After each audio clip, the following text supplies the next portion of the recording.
حاجت کے جب 2 نفل پڑھنے چاہیے تو حاجت کی دعا کے ساتھ استخارہ کی دعا پڑھی جا سکتی. دعا کی قبولیت کے لیے الفاظ استخار پتہ نہیں کیا لکھا, استغفار زیادہ پڑھے یا تسبیح. تو حاجت کی نماز ہوتی نہیں کوئی بھی, لیکن ویسے ہے کہ آپ کا کوئی کام ہے, آپ اس میں آسانی چاہتے ہیں تو آپ 2 رکعتیں پڑھ کے اللہ سے ویسے دعا مانگ لیں کہ اللہ میرے کام میں خیر کر دے.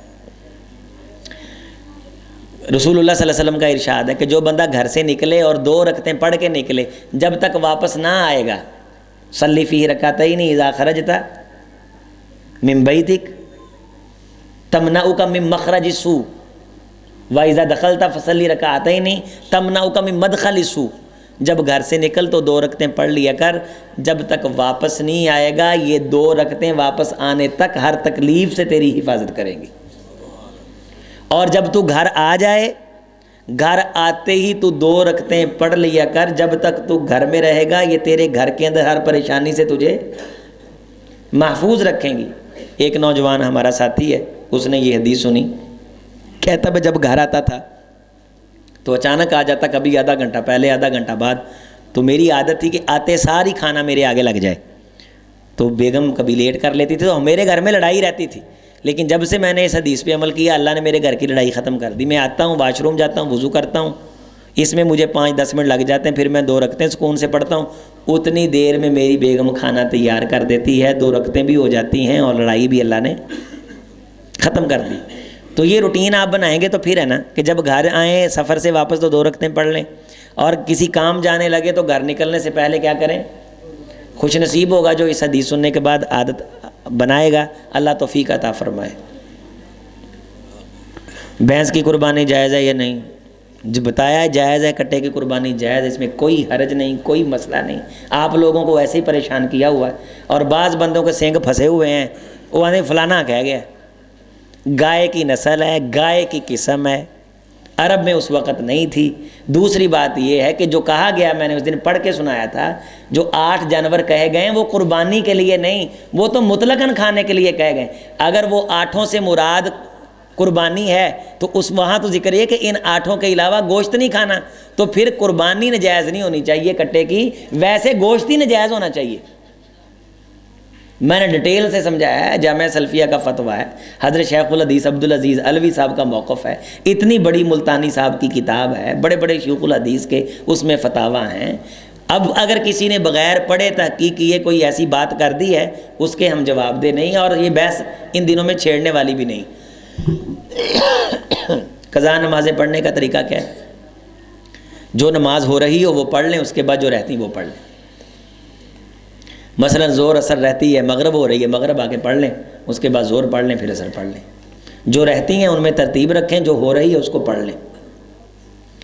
کیا کسی بھی نماز کے ساتھ قضا نماز پڑھ سکتے ہیں یا پھر اگلے دن اسی نماز کے ساتھ قضا؟ نہ, نماز قضا کا یہ سن لیں, جب نماز وقت سے نکل گئی تو فوری پڑھنی,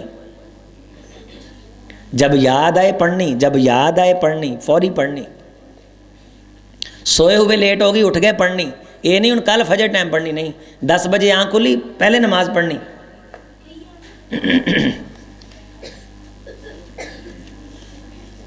قرآن مجید کا نام قرآن کس نے رکھا؟ اللہ نے رکھا, انہ لقرآن کریم. ایک رکوع والی وہ کون سی چھوٹی صورت ہے جو 30ویں پارے میں؟ یہ سوال ہے کہ امتحان ہے, اس کا کی فائدہ ہے گا؟ مثلا میں سوال کا جواب دے دیں گا, کی فائدہ ہے؟ ایک رکوع والی وہ کون سی چھوٹی صورت ہے جو 30ویں پارے میں نہیں؟ یعنی کوئی ایسی صورت ہے جو ایک ہی رکوع ہے اور وہ 30ویں پارے میں نہیں, یہ سوال ہے میرے خیال میں نا. قرآن مجید میں کتنے انبیاء کرام کا نام آیا؟ قرآن مجید میں لفظ محمد کتنی مرتبہ ہے؟ یہ تو تفہیم کے سوال نہیں, یہ عام جو چھوٹی چھوٹی کتابیں ہیں ان کے اندر بچوں کے تعلیم کے لیے, تزکیے کے لیے جو ہوتے ہیں نا, یہ اس قسم کے اس نوعیت کے سوال ہیں. ایک ہوتا ہے کوئی مسئلہ پیش آ جائے, وہ مسئلہ پوچھا جائے. اس قسم کے سوالوں کے جواب دینے لگ جائیں تو یہ پھر عادت پڑ جائے گی بچوں والی جو پہیلیاں پوچھنے کی. اور کسی بھائی کا کوئی سوال ہو سمجھنے کے لیے, بات سمجھنے کے لیے. ہاں, یہ سوال بڑا اہم ہے. بھائی کا سوال یہ ہے کہ ابو داؤد میں, اور دوسرا کون سا؟ ابن ماجہ میں یہ حدیث ہے کہ ایک صحابی نے صفہ اصحاب صفہ میں سے کچھ کو کچھ سکھایا قرآن میں سے یا حدیث میں سے، دین کی تعلیم دی، اور انہوں نے انہیں کمان پیش کی جو انہوں نے قبول کر لی۔ ایک تو وہ قیمتاً بھی اتنی مہنگی نہیں تھی، دوسرا ان کے ذہن میں یہ بھی تھا کہ یہ اچھے کام میں ہی استعمال ہوگی۔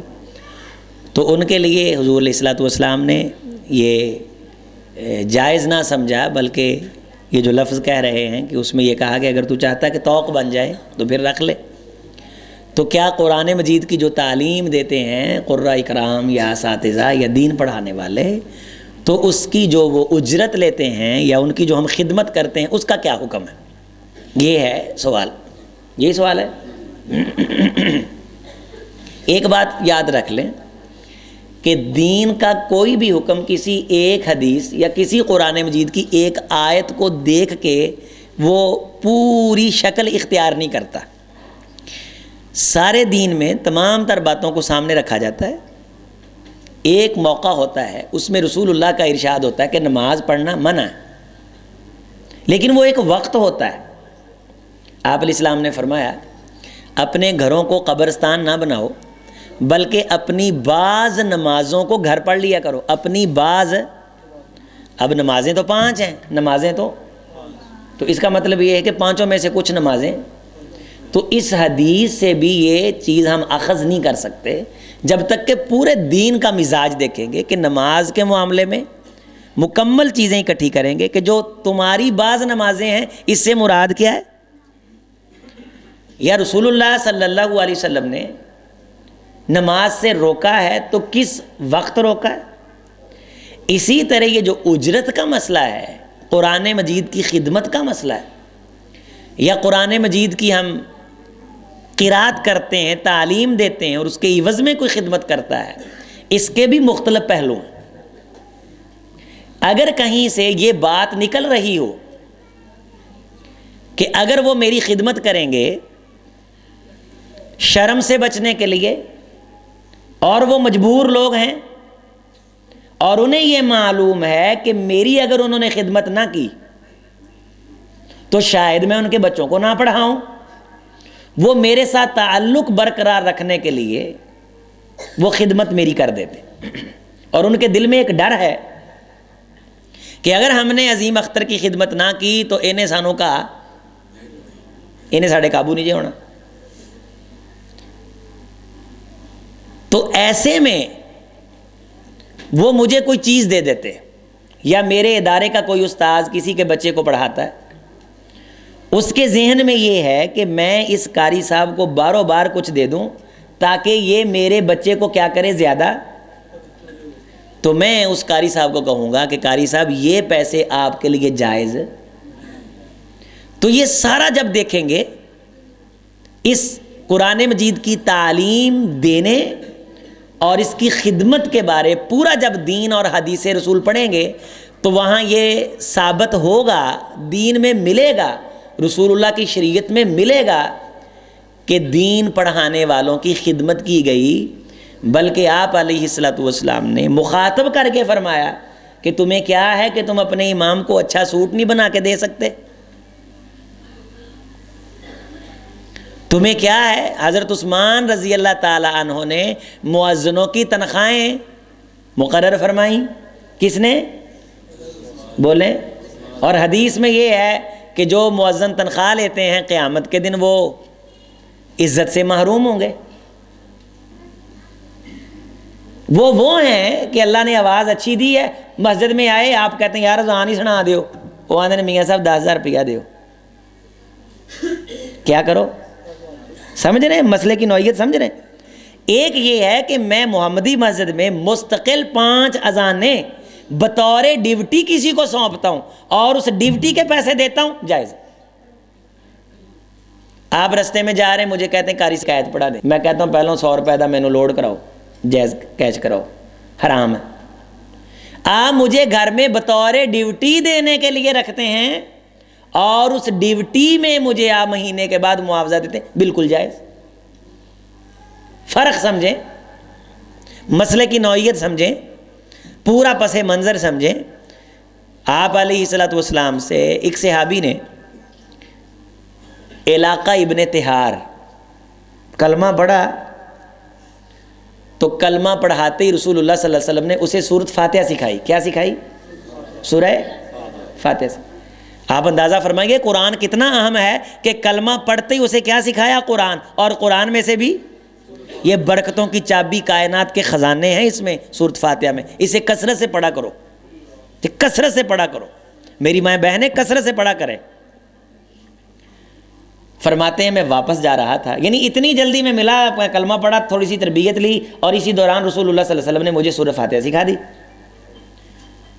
تو میں ایک رستے سے گزرا، ایک قبیلہ تھا، تو وہاں وہ پانی کا بھی انتظام تھا. میں پانی پینے کے لیے رک گیا تو انہوں نے پوچھا مسافر صاحب کہاں سے آ رہے؟ میں نے کہا محمد رسول اللہ صلی اللہ علیہ وسلم مدینے میں جو رسول آئے ہیں ان کا کلمہ پڑھ کے آ رہا ہوں. کہنے لگے کیا بات ہے، ان سے کچھ سیکھا ہے تو ہمیں بھی سکھاؤ.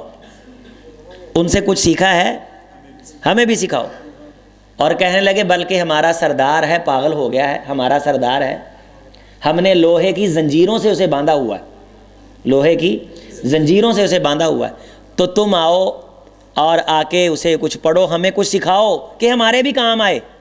کہتے ہیں مجھے اکیلی فاتحہ ہی آتی تھی، اکیلی سورہ فاتحہ ہی آتی تھی. میں نے ان کو سکھا بھی دی، اور میں نے ایمان سے پڑھ کے اس سردار کو جو لوہے میں باندھا ہوا تھا، خود کو کھا رہا تھا اور کروڑ وڑ رہا سی، انہوں نے باندھا ہوا تھا، اگر کھول دیتے تو محسوس ہوتا تھا کہ یہ خود کو کیا کرتا ہوگا، نوچتا ہوگا.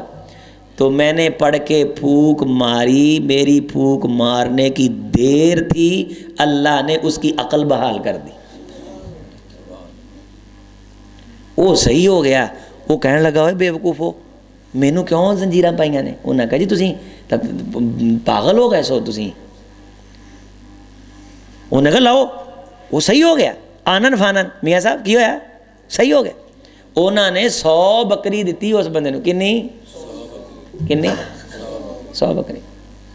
سلسلہ صحیح ہے، صحیح بخاری میں پڑھ کے ہیں ماشاءاللہ.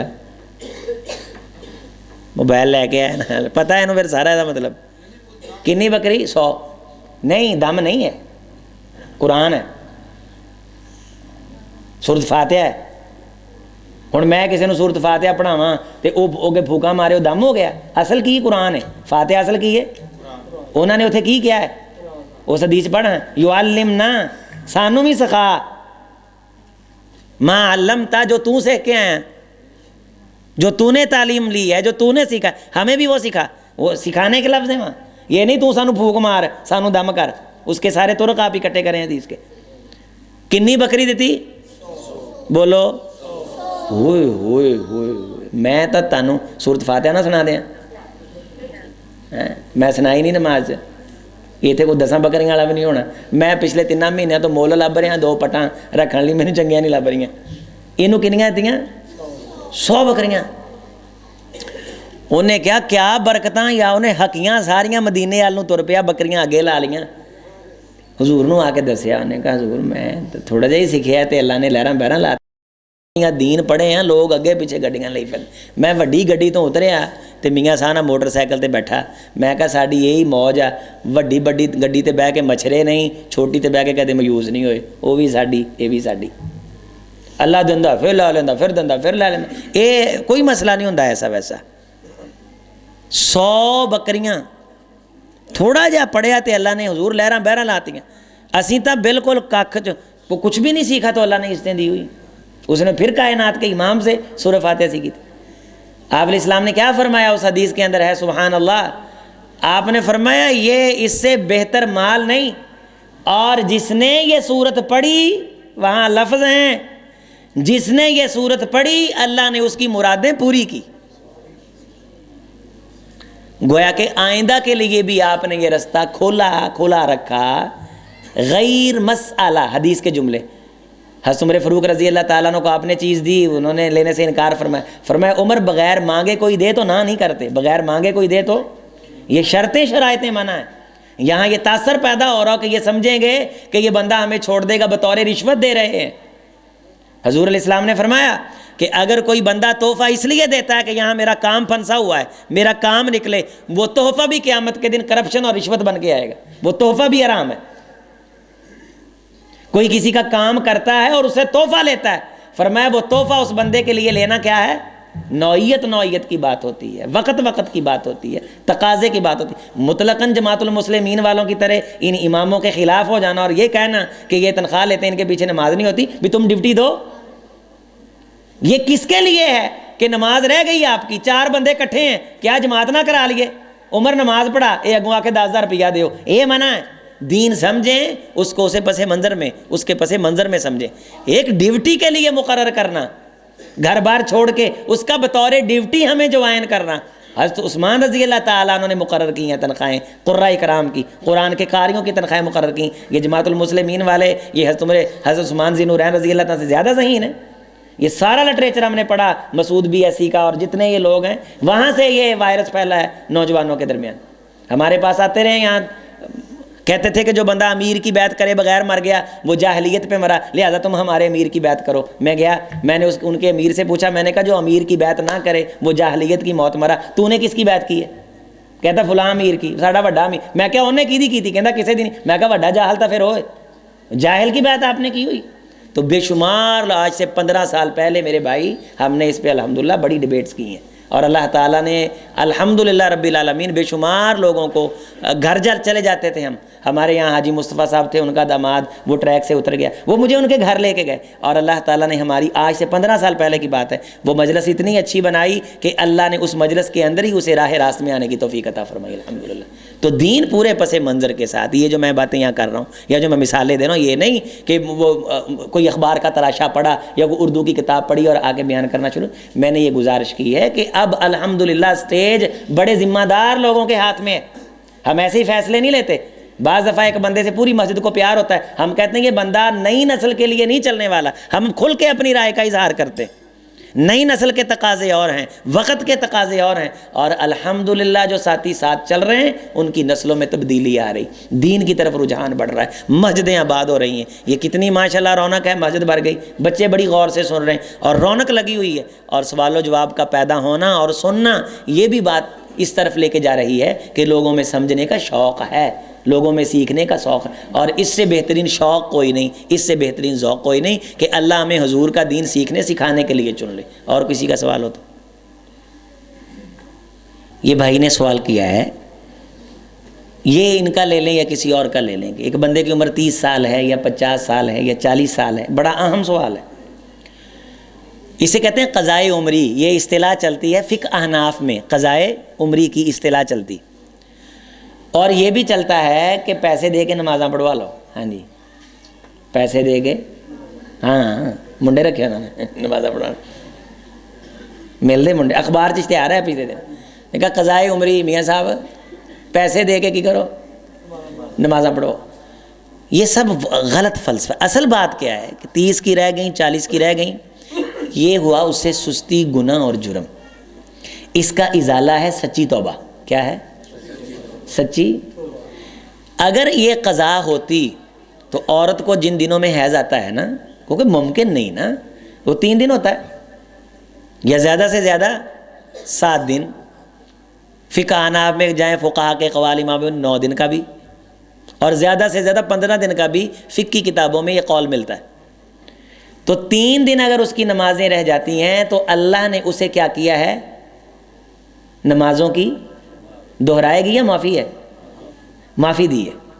یہاں سے یہ اخذ کیا ہے مسئلہ، اور بھی بہت ساری روایات ہیں لیکن یہاں جواب دینے کے لیے یہی کافی ہے کہ 30 سال آپ کی عمر ہوئی، 15 سال 14 سال میں آپ بالغ ہوئے، نماز فرض ہوئی آپ پہ، اگلے 14-15 سال آپ نے نمازیں نہیں پڑھی، آپ سچے دل سے اللہ سے توبہ کریں، پکے پیری توبہ کریں، الا من تاب وآمن وعمل عملا صالحا فاولئک یبدل اللہ سیئات حسنات۔ لوگوں کا قرض دینا ہے تو وہ توبہ سے معاف نہیں ہوگا، وہ دینا پڑے گا۔ یہاں سستی ہوئی، اللہ کا شکر کریں کہ اللہ نے الحمدللہ آپ کو نماز کی توفیق عطا فرما دی، الحمدللہ، ورنہ بغیر نماز کے مرتا، مسلمان ہو کے بھی کفر پہ مرتا۔ تو وہ گزشتہ جو نمازیں اس کی رہ گئی ہیں اس کے بارے صرف اور صرف یہ ہے سچی توبہ کرے، بالکل کوئی گنجائش نہیں کہ نمازیں روزانہ ساتھ پڑھتا رہے، قضائے عمری کے لیے کسی کو پیسے دے کے کہے کہ میری جگہ نمازیں پڑھ، یہ کہیں بھی کوئی رسول کی سیرت میں پورے دین کے اندر کوئی جز اس فکر کے ساتھ اٹیچ نہیں ہوتا، کوئی دلیل نہیں۔ سچی توبہ کرے گا اور آئندہ نماز نہیں چھوڑے گا، اور ایک دن کی نمازیں اگر رہ گئی ہیں تو وہ پڑھے گا۔ یہ نہیں ہوا کہ 30 سال کی رہ گی تو وہ نہیں پڑھنی، ایک دن کی رہ گی تو وہ بھی جڑی رہ گی نہیں۔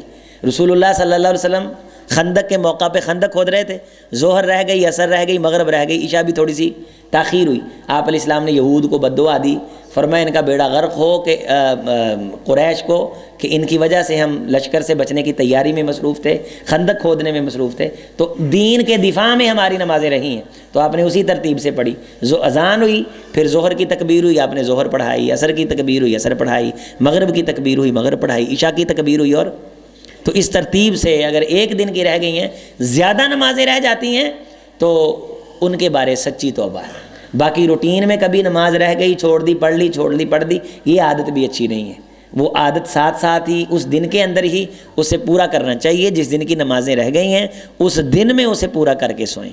اگر پچھلی عمر میں کافی عرصہ ایسا گزر گیا ہے، اس کے لیے سچی پکی توبہ ہے، وہ گناہ تھا، اللہ توبہ کے ذریعے سے جب نمازوں کے اندر آپ مستقل مزاجی اختیار کریں گے، انشاءاللہ آپ کی اس گزشتہ کمی اور غلطی کو معاف فرما دیں گے۔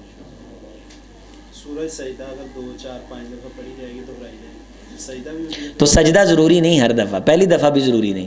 صحابہ کرام فرماتے ہیں رسول اللہ صلی اللہ علیہ وسلم نے نماز پڑھائی اور سورہ النجم کا غالباً آتا ہے کہ آپ نے تلاوت فرمائی تو سجدہ کیا، اور پھر ایک دن آپ نے تلاوت فرمائی تو آپ نے سجدہ نہیں کیا، وہی سجدے والی آیت پڑھی اور سجدہ نہیں کیا، تو اجازت دی کہ یہ فرضی نہیں، یہ فرضی نہیں، پڑھ بھی سکتے ہیں، سجدہ کر بھی سکتے ہیں، اور سجدہ نہیں بھی کرتے تو حرج کوئی نہیں، اور اگر سجدہ کرتے ہیں تو یہ اللہ تعالیٰ کو بہت محبوب ہے۔ آپ علیہ السلام کا فرمان ہے کہ شیطان پہ یہ سجدہ بڑا بھاری ہے، اور اس سجدے میں نے دعا کا بھی بتایا تھا، ہمارے ہاں یہ دعا پڑھتے ہیں ساجدہ وجیہ للذی خلقہ وصورہ، یہ سجدہ تلاوت کی دعا نہیں ہے۔